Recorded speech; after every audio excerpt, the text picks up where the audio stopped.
South African mining giant Anglo American has announced a 6,000 job cut at its platinum arm. The revised Amplats plan comes despite huge pressure from the country's government to protect jobs. Amplats had previously planned to let 14,000 workers go. Companies right across the troubled sector are trying to find ways to get back to profitability. But with tough wage negotiations on the way, another battle could be looming. CCTV's Guy Henderson reports. Platinum prices plummeting, the big question was around whether Amplats had any room to manoeuvre. It appears to have found some.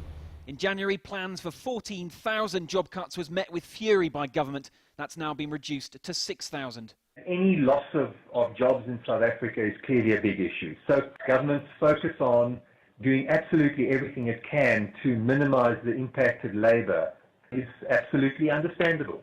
So I don't think it's government pressure rather than government working with us. And I think we had really constructive engagement.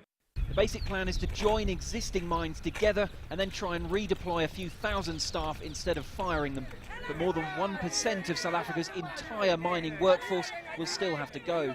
That's something workers still restless from last year's strikes may not take too kindly. And with a new union making wage demands that corporate balance sheets may not be able to stomach, strike season could be tough. We are looking at another year of strife because these prices are still pretty high, and so many of our gold mines have uneconomic divisions at this price. So many of our platinum mines have divisions losing money.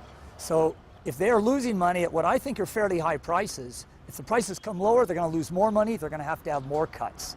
Official figures out this week show unemployment levels rising. That curve's about to get steeper.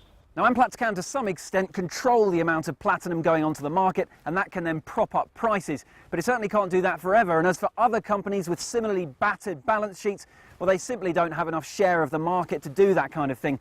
So that leaves an industry that says it needs to change to survive with very few ways of doing so, except perhaps by picking another fight. Guy Henderson, CCTV, Johannesburg.